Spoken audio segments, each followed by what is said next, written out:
I'm going to tell you a story, not about Elijah the prophet from the Bible, but about a man of God I know. A man who chose to rise before the sun, lift his eyes to the hills, and believe every single morning that his help came from the Lord. Morning had not yet broken, but something in the spirit realm had. Elijah awoke in a cold sweat, the remnants of a shadowy dream clinging to his thoughts like fog on glass.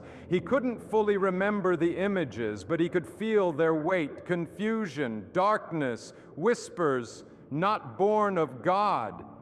It was the kind of dream that doesn't fade, the kind that lingers in the corners of your house, waiting to steal your peace before the day even begins.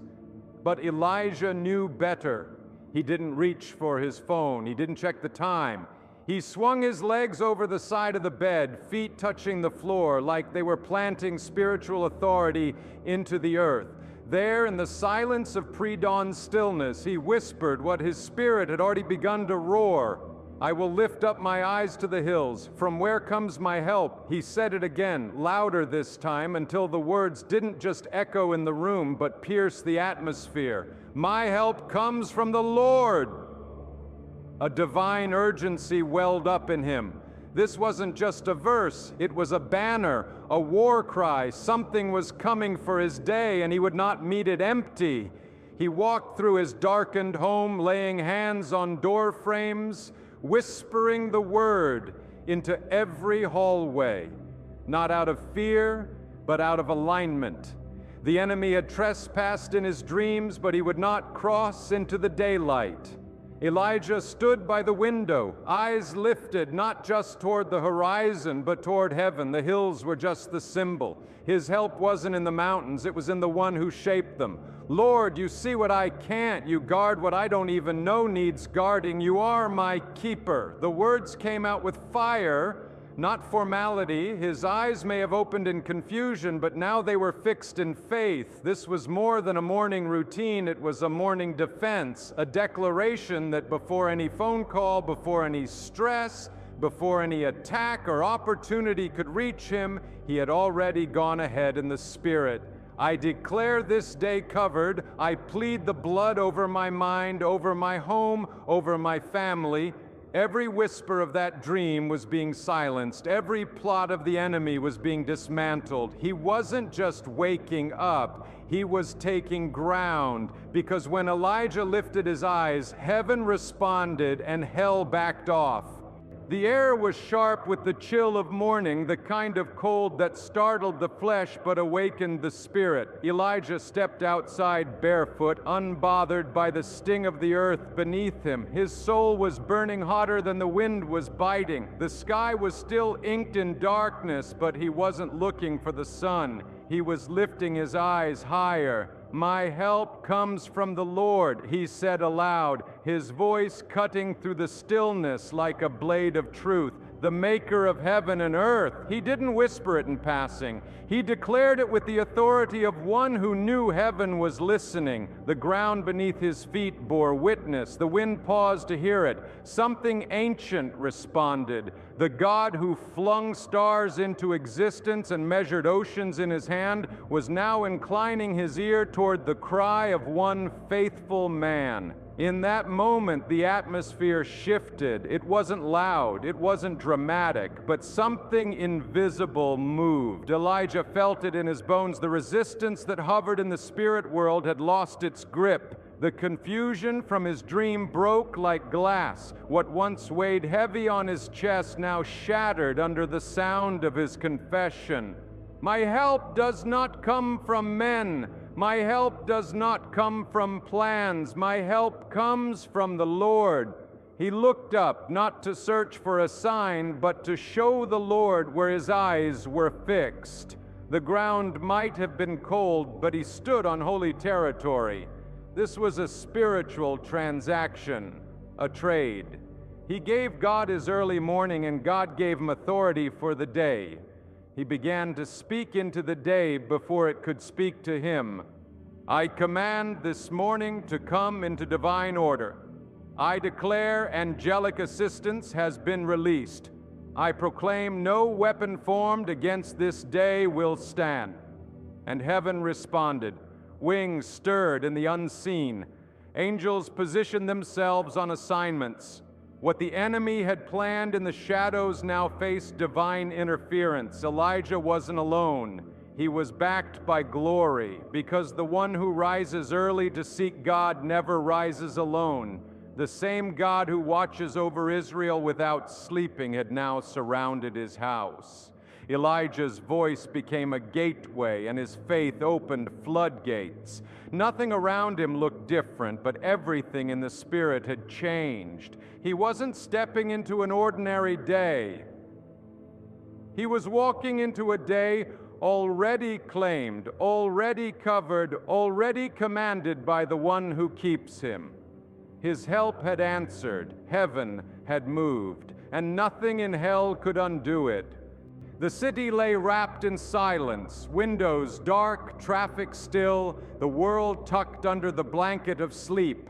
But inside Elijah's home, a different sound rose. Not noise, not chaos. Prayer, the kind of prayer that cracks open the silence and pierces the veil between the seen and unseen.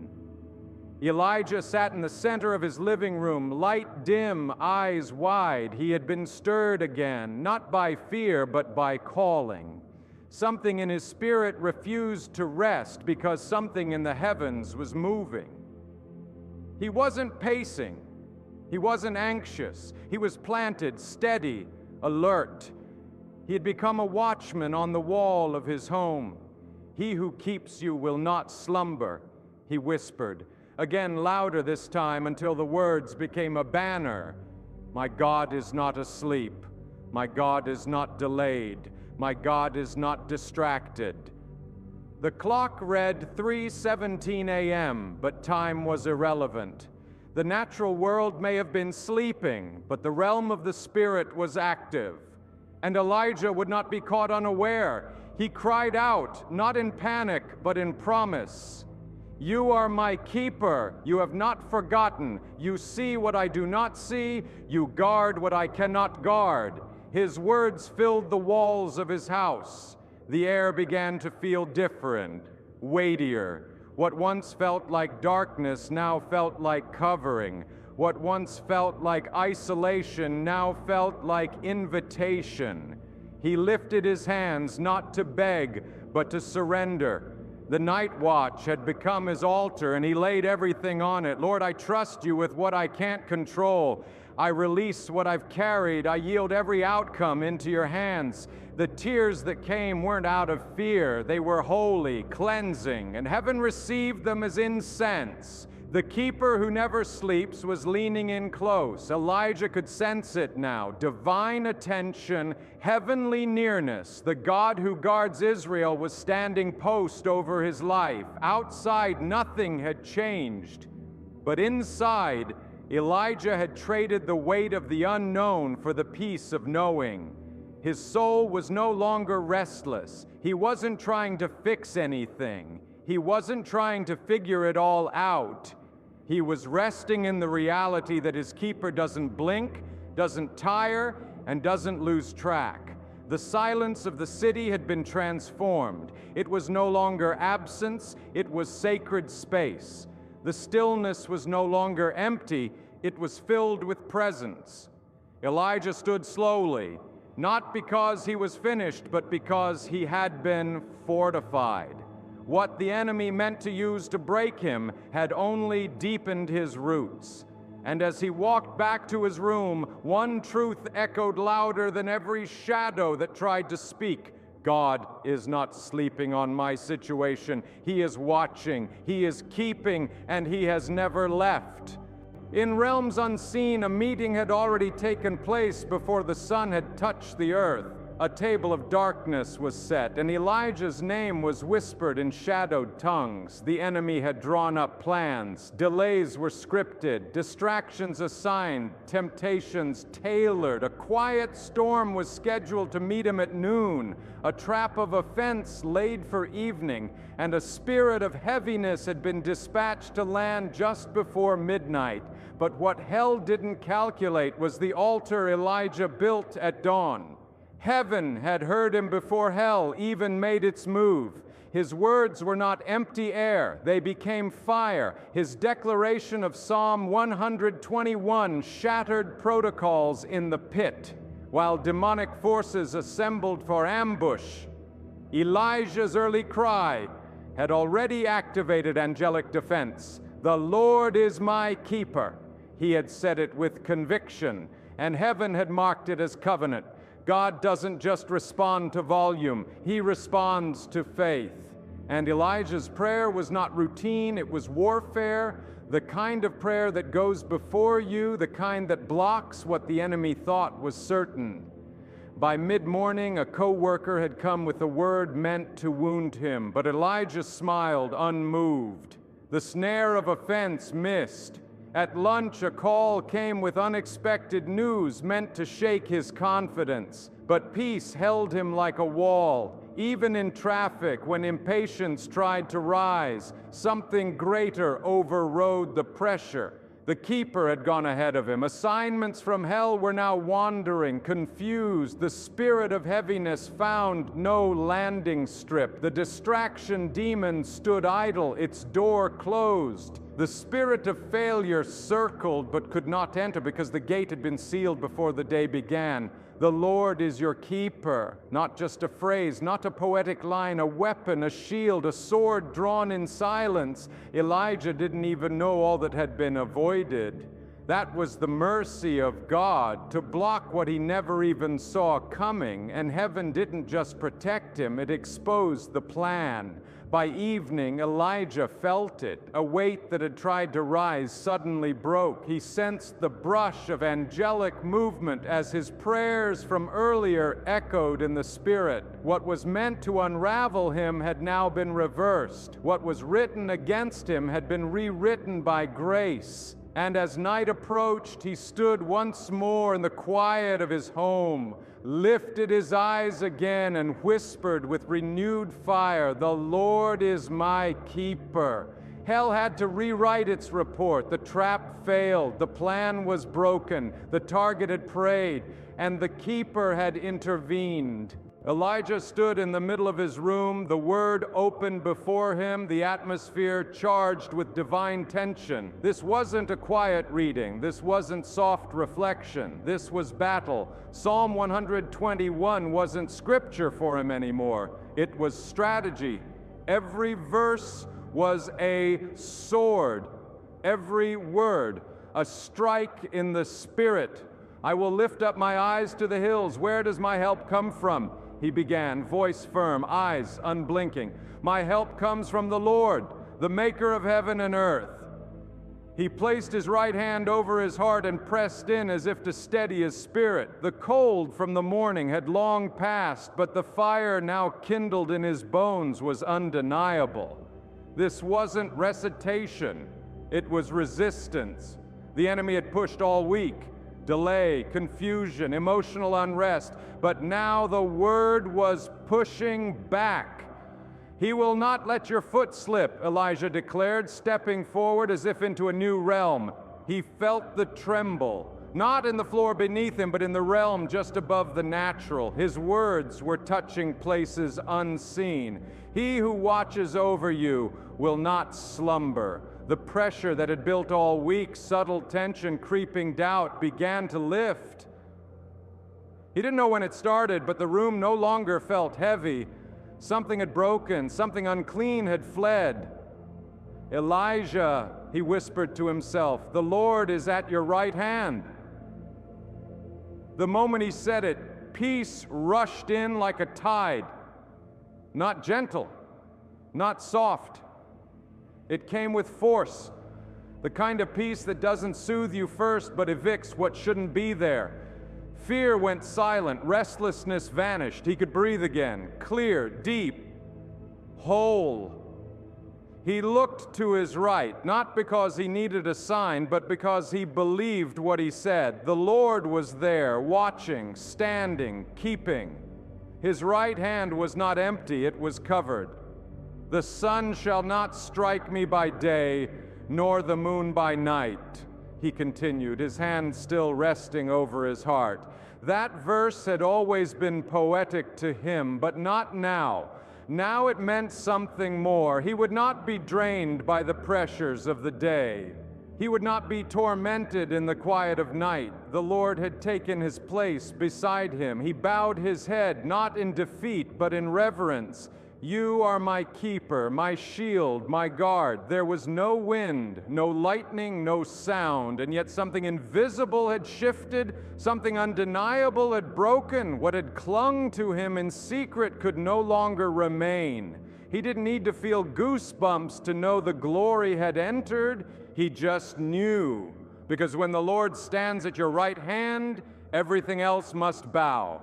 The sun had risen in full, casting warm light across the city like a golden net. People bustled through streets with coffee in hand and headphones tucked into ears, rushing towards schedules that demanded too much and gave back too little.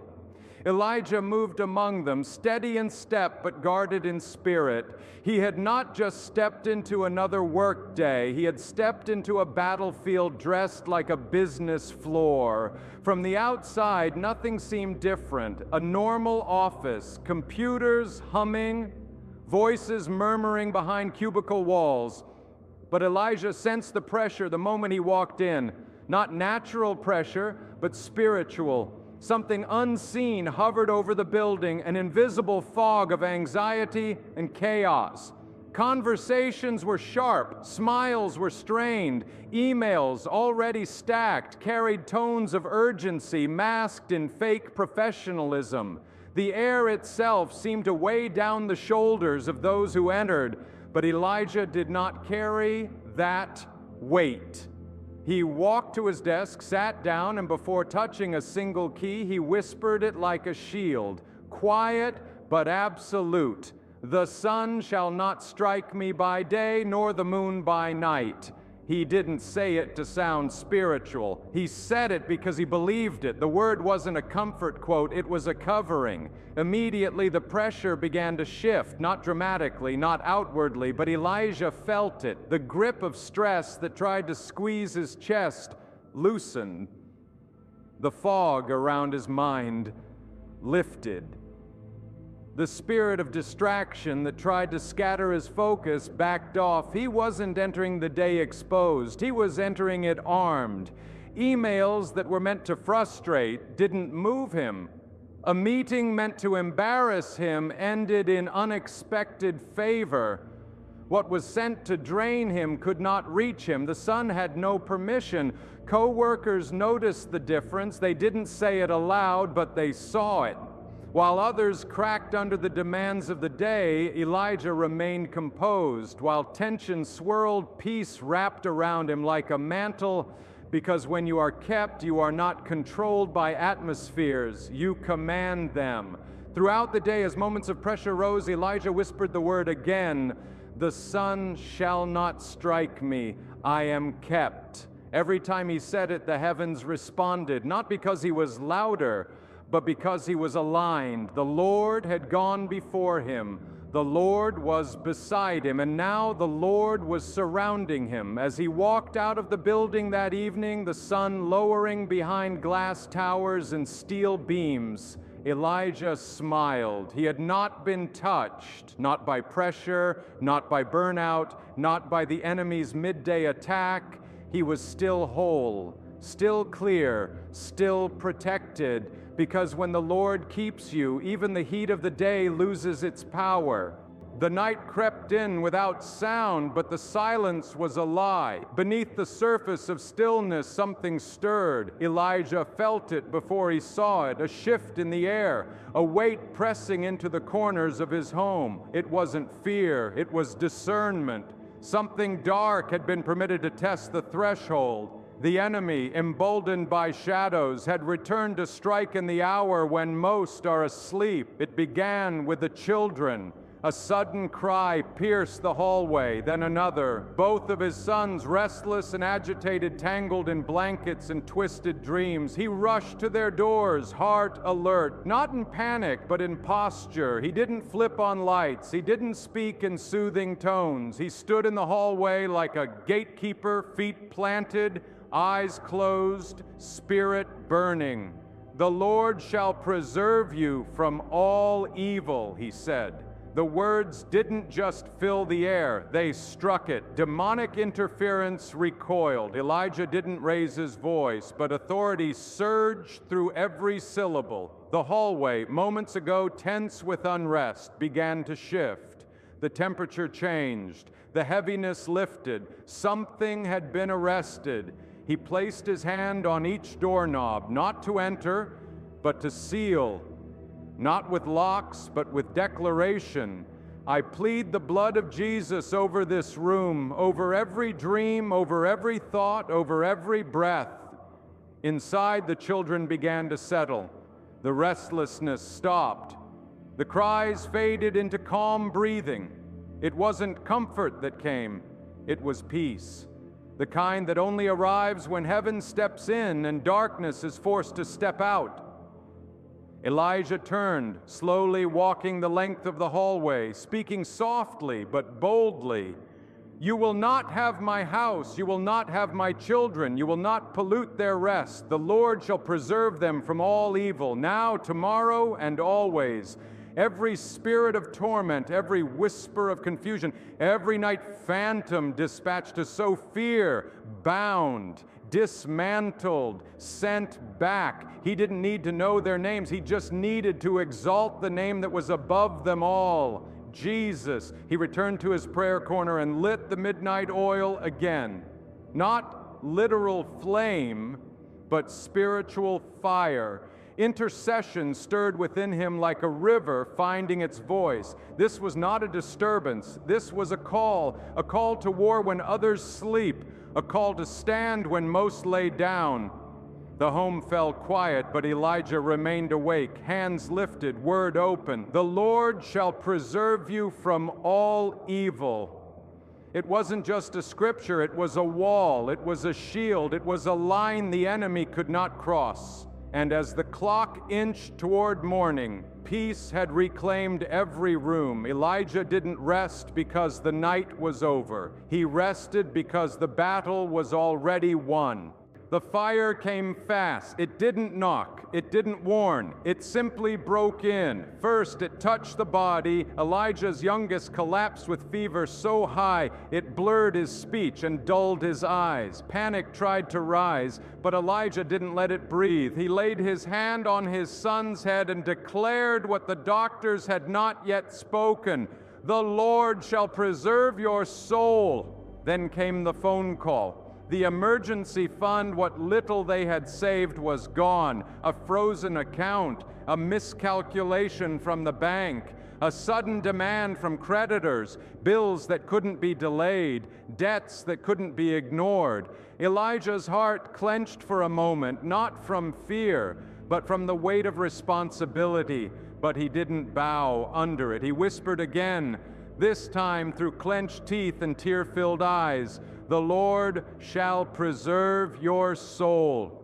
But the hardest blow wasn't physical or financial. It came from a voice he trusted, a person he had once called brother, someone he'd prayed with, confided in, defended, and now betrayed by the same mouth that once spoke blessing. Words twisted behind closed doors, rumors planted like weeds, loyalty shattered. It stung deep. Not like a wound to the flesh, but to the soul.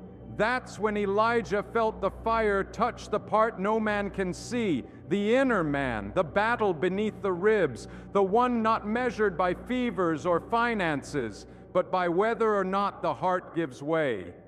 But Elijah remembered. He returned to the psalm, not to study it, but to survive through it. He opened his mouth and said it again. "He shall preserve your soul." He said it until the shaking slowed, until the heat of the trial no longer scorched his faith, until the fire that came to consume him realized it could only refine him. Preserve, Lord, not just my money, not just my reputation. Preserve my soul. That was the real war. Not the sickness, not the loss, not the betrayal. It was the temptation to collapse on the inside, to become cold, bitter, distrustful, number. But Elijah chose the flame that purifies, not the one that destroys. He worshiped through the fever. He gave thanks through the overdraft. He forgave even as the wound bled. And slowly, the breath of God returned to his lungs, not because the fire vanished, but because the fire failed to break him, failed to change him, failed to reach the soul God was guarding. Because when the Lord says he will preserve your soul, he doesn't mean you won't walk through fire. He means the fire will not have permission to claim you. Elijah stood in the middle of the storm, shaken, yes, but not shattered, preserved, covered, kept, still standing, still believing, still his. The morning moved fast. Keys jingled, shoes scraped against tile, doors opened and closed like a rhythm rehearsed. Elijah's day was full. Appointments, errands, stops across town. But before his foot crossed the threshold, he paused, one hand on the doorknob, the other lifted slightly in declaration. The Lord shall preserve my going out and my coming in. He didn't rush the words, he sealed them. As he stepped outside, the sky looked calm, but his spirit was alert. The covering, he declared, wasn't superstition, it was covenant, and he would walk in it like armor. The first assignment of the day took him across town. The traffic was heavier than usual, streets packed with drivers honking at the slightest delay. Elijah kept his peace. Worship music low in the background, his heart locked in awareness. Then it happened. Just ahead of him, two cars collided, brakes screeched, metal crunched. His hands gripped the wheel, his foot instinctively hitting the brake. His car stopped inches from the chaos. His breath caught, but his soul didn't tremble. He looked up. Preserve my going out, Lord, he whispered again, now with more weight. Minutes later, still steady, he pulled into a store parking lot. It was supposed to be a quick trip, just a few items, but what began as an errand became a divine appointment. In the produce aisle, an elderly woman stood motionless, tears welling in her eyes as she stared at her phone. Something nudged Elijah deep within. This wasn't about fruit. This wasn't about time. This was about obedience. He stepped forward. "Ma'am, are you all right?" he asked gently. She looked up, surprised, voice shaky. "I've lost my wallet, and I don't know how I'll pay for any of this. I don't even know how I'll get home." Elijah didn't hesitate. He didn't need confirmation from the sky. He already had one from the Spirit. "I've got it covered," he said. "You're not alone today." She wept right there among apples and oranges, and Elijah knew this was not chance, this was not coincidence, this was what it means to be led, to be preserved, to be available. Back at his car, he noticed something wedged beneath the seat, his own wallet, the one he thought he left at home, the one he almost turned around to search for, but he hadn't needed to, because even what he thought was lost had been kept.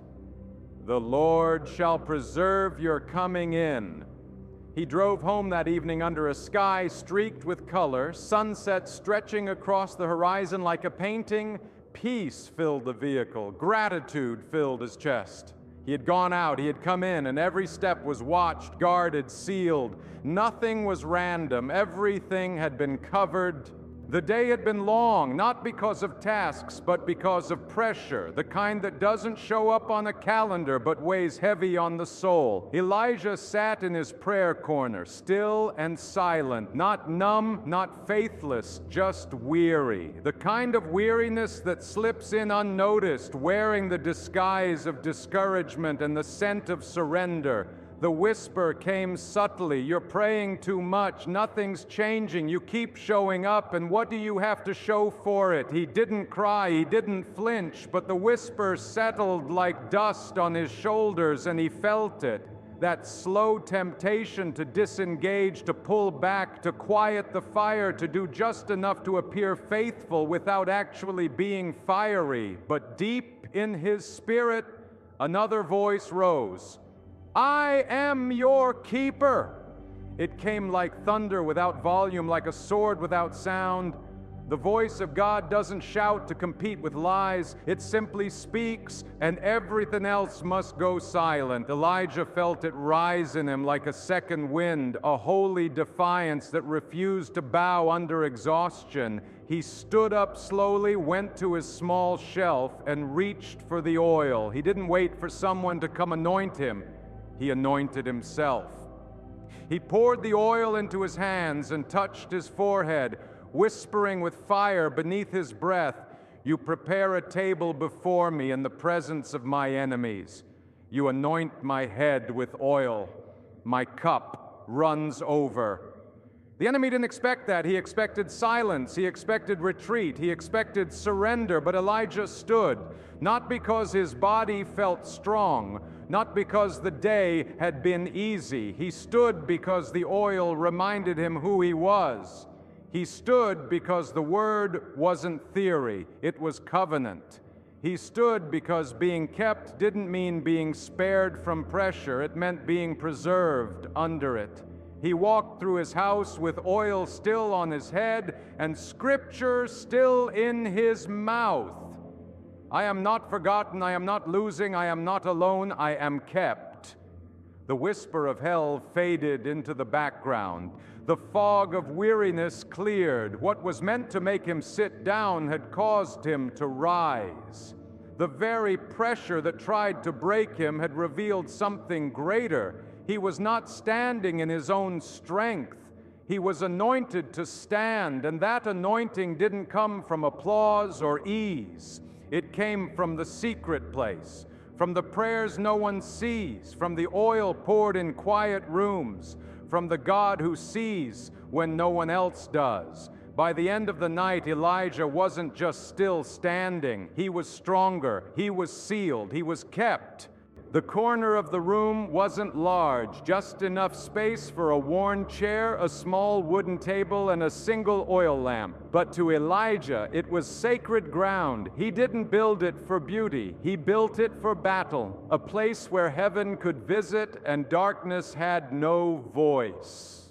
The rest of the house carried routine, meals, conversations, the sound of life unfolding. But that corner carried something else.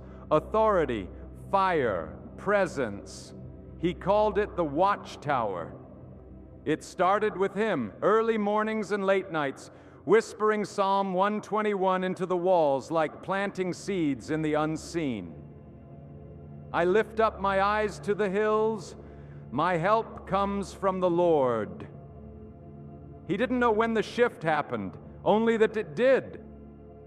One morning as he knelt and prayed aloud, he heard soft footsteps. His youngest son stood just outside the corner, blanket still wrapped around his shoulders, watching. Elijah didn't stop. He kept praying, not for show, but for impact. He was sowing legacy with every word. The Lord will not slumber. He is our keeper. The next morning, his daughter joined. Then his wife, not because he asked them, not because he made it a rule, but because fire draws hearts. And Elijah had lit something eternal. Soon the prayer corner became the altar of their home, a place where fears were laid down and peace picked up, where the name of Jesus echoed louder than stress, louder than the news, louder than the world outside. They brought their concerns to that space, their questions, their praises, their tears, and the psalm never changed. The Lord shall preserve you from all evil. He shall preserve your soul. It became their anthem. One evening as thunder cracked outside and rain pounded the windows, Elijah's children were not afraid. Instead, his daughter ran to the corner, sat quietly, and began to pray. She didn't read from a script. She simply repeated what she had heard her father say day after day. You are our keeper. You never sleep. You always watch. Elijah stood back, heart full. The solo war had become a family rhythm. What once was his private battleground had become their shared place of victory. The home was no longer just covered, it was consecrated. The atmosphere had changed. Arguments lost their sharpness. Anxiety lost its grip. Peace moved through the hallways like a gentle wind, not because trouble never came, but because the home now had a gate, and that gate was guarded by prayer, by faith, by unity. Elijah didn't just build a corner, he built a watchtower, and now the Lord himself watched over it. The letter came on a Wednesday morning, thin and quiet like a whisper, but the weight of its contents hit like thunder. Legal language laced with false accusations, crafted with care, calculated to destroy. Elijah stood in his living room holding the envelope, reading words that didn't belong to him. Allegations, distortions, intentional lies spoken in the shadows but aimed at his light.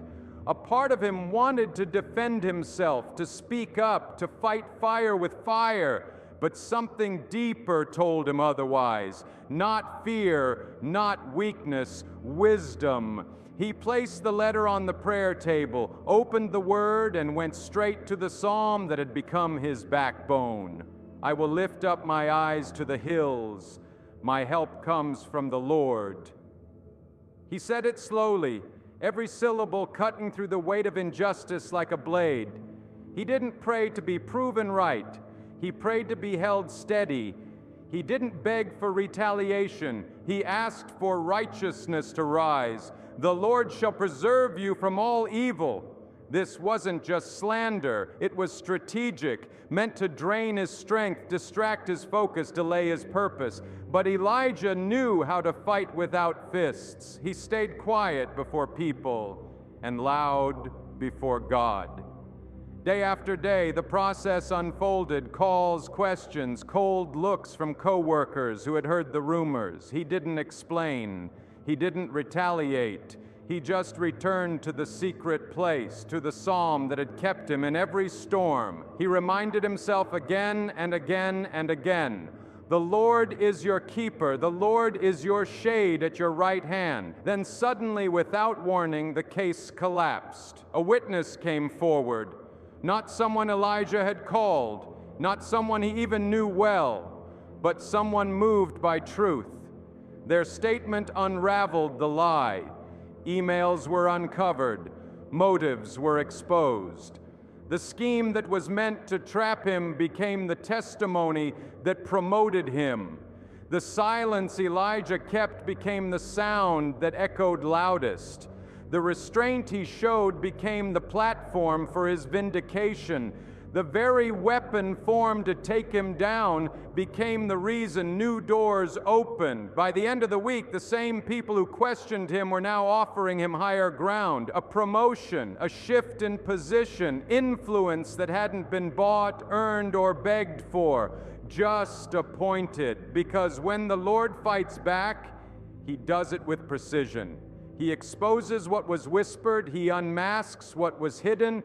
He does not just clear your name, he elevates it. Elijah stood in his prayer corner once more. The psalm opened before him. You shall preserve my going out and my coming in, he whispered, and with tears in his eyes he lifted both hands. Justice didn't just arrive, it stood tall, and every lying tongue was silenced by the one who never sleeps. It didn't happen with a shout. No lightning split the sky. No earthquake shook the floor beneath Elijah's feet. But something holy broke that morning, and he knew it, not by what he saw, but by what he felt. Peace had taken new territory. He sat quietly in the watchtower, hands resting on his knees, eyes closed. The sun was only just beginning to rise, brushing soft gold across the window pane. There had been many mornings like this, prayers spoken through tears, groans too deep for words, declarations repeated until they became breath. And yet today was different. The weight he'd carried for years wasn't there. It wasn't just personal, it was generational. Elijah had fought wars his father never dared name. He had stood in gaps no one before him had recognized, cycles of anger, addiction, silence, shame, patterns that had followed his family like shadows, whispering through generations. He had seen them rise in his uncles, his siblings, even tried to creep into his own children. But they had stopped here. They had met resistance. They had met the word. "The Lord shall preserve your soul," he whispered, "and not just mine," he thought, "the soul of a family, the soul of a legacy." What he once prayed just to survive had now become a weapon to free others. Psalm 121 was no longer just a morning confession. It had become a generational key. Every time he declared it, it reached backward into what was and forward into what would be. He remembered the years of silence in his household growing up, the rage behind doors, the absence of fathers, the fear of repeating it all. But now, his children woke to the sound of prayer, not pain. His wife no longer feared the tension in the room. His home was not perfect, but it was preserved. What had plagued his bloodline had lost its grip. The enemy didn't retreat easily. The battle had been long. There were nights when Elijah didn't think anything was changing, when weariness whispered that the fight was useless. But God had been preserving more than a man. He had been preserving a name. And now the name Elijah carried would mean something new to his sons. It would mean peace, not pain, worship, not wrath, covering, not confusion. He looked around his home, still quiet, and knew that angels had been stationed here. The same keeper who never slumbers had been guarding every moment, even the ones Elijah didn't understand at the time. He hadn't just been protected, he had been positioned, not just to be free, but to make sure no one after him ever fought the same war again. This was more than a victory, it was a shift in legacy. A bloodline had been rewritten, and it was sealed in prayer, anchored in covenant, preserved by the keeper. The house was quieter now, not because there was nothing to pray about, but because peace had found its place, the kind of peace that didn't demand silence to be present, the kind that filled the air even when nothing was spoken. Elijah stood by the window, hands tucked behind his back, watching the morning light stretch across the sky like a promise written in gold. Breakthrough had come, not just one, but many. Healing in his home, provision in dry places, vindication where lies once stood, and still he prayed. Not because he was desperate, because he was devoted. Some people pray to get out of the storm. Elijah had learned to pray even when the sun was shining. The valley had taught him to lift his eyes. Now that he stood on higher ground, he didn't forget how to look up. "My help comes from the Lord," he whispered again. He wasn't praying for escape. He was praying to stay aligned, to stay anchored, because help was never about the emergency. It was about the connection. Elijah knew now that the real power wasn't in the rescue. It was in the relationship. He walked through his home, touching walls, not out of fear, but out of remembrance. He had touched these same walls in tears, in trembling, in travail. Now he touched them with thanksgiving, with reverence. The enemy had tried to make prayer feel like a task, but Elijah had discovered it was a lifeline, a rhythm, a river that never ran dry. His prayers had outlasted the problem. Now they carried the promise. He walked back to the window, eyes lifted once more. He didn't need a sign. He wasn't chasing a feeling. He simply knew where his help lived. Not in people, not in outcomes, not in ease, but in the one who had kept him all along. The mountain stood in the distance, unmoved and ancient. And Elijah saw more than scenery. He saw a reminder. God had been consistent, unshaken, present in every season. And so Elijah lifted his eyes again, not for rescue, but for relationship, not for relief, but for renewal. He opened his mouth softly, no longer shouting, no longer striving. You are still my keeper." The words floated upward like incense, not desperate, but devoted. He didn't pray now because of what he lacked. He prayed because he remembered what he'd gained and what he never wanted to lose again: a lifted life, a kept soul, a gaze fixed higher than the horizon, because when you know where your help comes from, you don't just lift your eyes when you're falling, you lift them to stay standing. The house hadn't changed much. The same narrow hallway, the same wooden table in the corner, the same oil lamp, though now more for memory than for light. But time had passed. The voices were different now, younger, stronger, filled with the fire of inheritance. Elijah sat in the same chair he had prayed from for years, now weathered and worn with use. His hands rested on his knees, his eyes watching without interruption. He didn't speak at first. He didn't need to. His children were already gathered. His sons and daughters now stood where he once knelt alone. "My help comes from the Lord," his eldest declared, hands lifted, voice steady.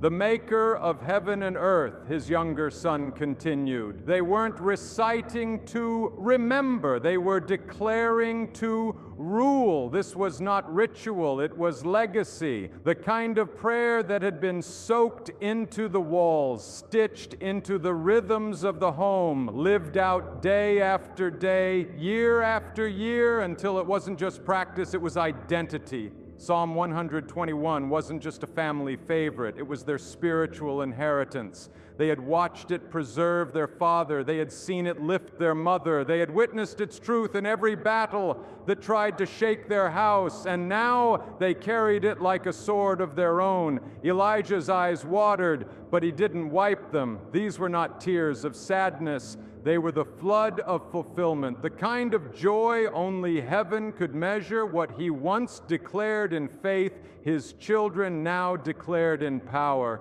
He had fought for this, labored for this, not with fists, but with faith. And now the morning watch continued. The torch had passed, not by force, but by fire. He watched as his daughter anointed her little brother's forehead before he went off to school. He heard his son pray over the front door as they prepared to leave. He caught the whisper of Psalm 121 as his youngest packed their backpack. It wasn't just what they did in the morning, it was who they had become, keepers of the watch, builders of altars, a generation that didn't just inherit prayers, they advanced them. Elijah sat still, heart full, voice quiet. "The Lord shall preserve their going out and their coming in from this time forth and even forevermore." It wasn't just a verse, it was a reality unfolding in real time. The same God who had kept him was now keeping them. And as the sun crept over the horizon, brushing the home in golden light once again, Elijah closed his eyes with a smile. The watch had not ended. It had only begun.